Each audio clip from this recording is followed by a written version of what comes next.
ये दास अनिरुद्ध को बदनाम करने के लिए पूरी टीम लगा करके कुछ मीडिया पूरा षड्यंत्र के तहत अनिरुद्धाचार्य को बदनाम करना चाहती है। क्यों बदनाम करना है? क्योंकि उन्हें बेचना है गुटखा, उन्हें बेचना है जुआ, उन्हें बेचना है शराब, और इन तीनों का विरोध ये दास अनिरुद्ध करता है। इसलिए कुछ मीडिया अनिरुद्धाचार्य का विरोध नहीं कर रही है, अनिरुद्धाचार्य को टारगेट करके सनातन का विरोध कर रही है। अनिरुद्धाचार्य को मीडिया क्या लिख रही है, मीडिया क्या बोल रही है, कुछ मीडिया कि अनिरुद्धाचार्य पर हुई FIR। अभी मैं इसकी पड़ताल करने थाने चला गया। मैं थाने गया और वृंदावन कोतवाली में जाके मैंने कहा, साहब क्या मेरे खिलाफ कोई FIR दर्ज हुई है? उन्होंने कहा, महाराज जी ऐसा तो कुछ नहीं हुआ। मैंने कहा, मैं तो मीडिया सुन के आ रहा हूँ, न्यूज चैनल सुन के आ रहा हूँ, कुछ न्यूज चैनलों में ऐसा चल रहा है कि अनिरुद्धाचार्य होंगे गिरफ्तार, FIR दर्ज हुई। FIR दर्ज हुई तो मुझे गिरफ्तार किया जाए। तो पुलिस ने कहा कि नहीं, ऐसा कुछ नहीं हुआ, मीडिया तो झूठ बोलती है। देखिए, कुछ पत्रकार, कुछ मीडिया कितना झूठ बोलेंगे।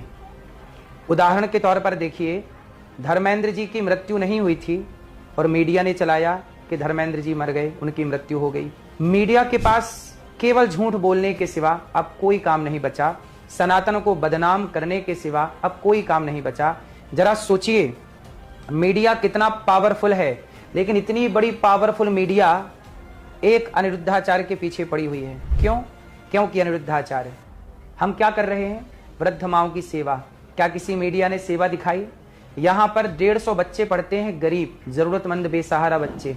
क्या किसी मीडिया ने बच्चों का पढ़ना यहाँ निःशुल्क? ये दास अनिरुद्ध भीख मांग मांग करके इन वृद्ध माओं की सेवा, बच्चों की शिक्षा में सहयोग करता। बच्चों के रहना, खाना, पढ़ना, लिखना, कॉपी किताब सब निःशुल्क है।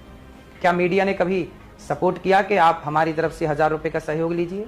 नहीं साहब, बदनाम करेंगे केवल अनिरुद्धाचार्य को। सेवा कर रहा है अनिरुद्धाचार्य, साथ नहीं देंगे। अब आप ही देशवासियों समझो, सनातन का विरोधी कौन है? हम हिंदू आपस में ही लड़के मरने के लिए बहुत हैं, हम आपस में ही लड़ जाते हैं।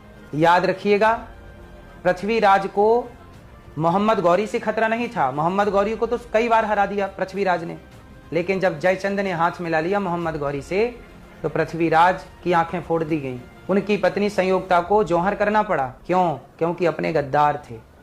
इसी तरह आज भी कुछ सुधार हुआ क्या? यदि अपने गद्दारी ना करते तो क्या यह देश गुलाम होता? इसलिए मैं हिंदुओं से सावधान होने की निवेदन प्रार्थना कर रहा हूं। मैं सभी हिंदुओं से निवेदन कर रहा हूं कि देख लीजिए, इस राष्ट्र के लिए कौन काम करेगा? यदि अनिरुद्धाचार्य को आप गिरफ्तार करेंगे, मैं तो कहता हूं केवल गिरफ्तारी नहीं, मुझे फांसी दी जाए। यदि मैं गलत हूं